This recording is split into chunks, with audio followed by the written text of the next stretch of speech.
भाजपच्या आमदार श्वेताताई महाले आपल्यासोबत आहे. आपण त्यांच्याशी बोलणार आहोत. ताई, आज शेतकरी महिला विधेयक या ठिकाणी सादर होत आहे, चर्चा होणार आहे. या विधेयकाकडे कसं पाहता आणि काय फायदा होईल ग्रामीण भागामध्ये महिलांना याचा? शेतकरी महिलांच्या दृष्टिकोनातून हे अतिशय महत्त्वाचं विधेयक आहे. आज आपण ग्रामीण भागामध्ये बघतोय तर खरी जी शेती आहे, कसण्याची शेती आहे किंवा शेतीमधली जी मेहनत आहे ती आमच्या माता भगिनींची आहे. परंतु दुर्दैवाने असं आहे की त्या शेतीची जी मालकी आहे ती तिच्या नावाने नाही आहे. त्याच्यामुळे आतापर्यंत कुठे नोंद झालेली नाही आहे. मी काही सर्वे त्या ठिकाणी पाहिलेत. त्या सर्वेमध्ये असं दिसून आलेलं आहे की फक्त महाराष्ट्रामध्ये 14 ते 15% महिलाच अशा आहेत की ज्यांच्या नावाने त्या ठिकाणी शेती आहे. परंतु असो, आज विधेयक त्या ठिकाणी येत आहे. महिला शेतकरी जे आहेत त्यांना सक्षम करण्यासाठी या विधेयकाच्या माध्यमातून ज्या आमच्या महिला शेतकरी आहेत, ज्या शेतीमध्ये राबत आहेत, त्यांना नक्कीच न्याय मिळेल आणि त्यांच्या हक्कासाठी त्या ठिकाणी जे काय करता येईल ते विधिमंडळामध्ये नक्कीच आम्ही त्या ठिकाणी करू. नक्कीच ताई, 5 तारखेपासून सरसकट कर्जमाफी दिली जाणार आहे अशी घोषणा केलेली आहे कृषी मंत्र्यांनी. पाऊस पडतोय पण बऱ्याच ठिकाणी पाऊस पडत नाही आहे. विशेष करून मराठवाड्यामध्ये पाऊस नाही आहे, कारण अल निनोची परिस्थितीमुळे पाऊस कमी पडणार आहे असा अंदाज व्यक्त केला जातोय.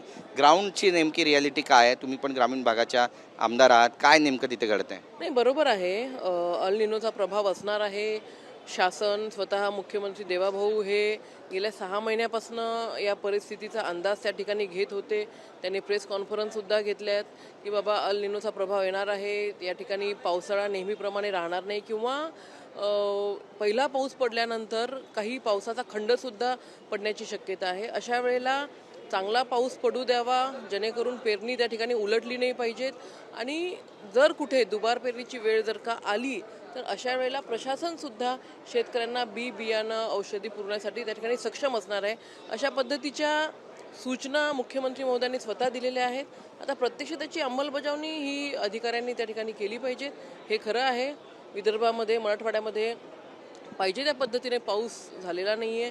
पेरण्या खोळंबलेल्या आहेत, पेरण्या राहिलेल्या आहेत.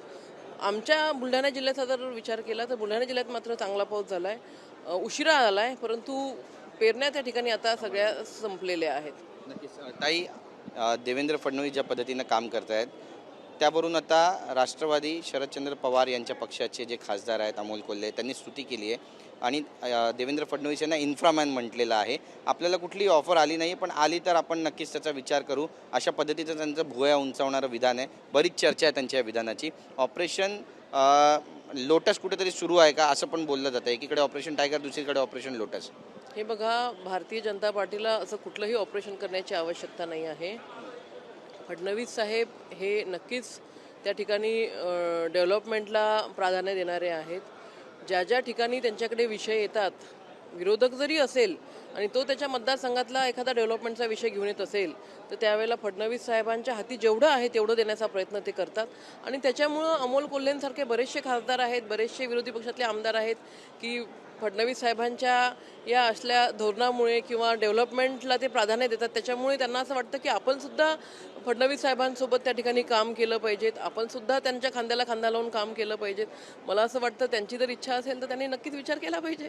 धन्यवाद आमच्याशी बातचीत केल्याबद्दल. कॅमेरा पर्सन गणेश रहाटेसह गिरीश गायकवाड, TV9 मराठी, मुंबई.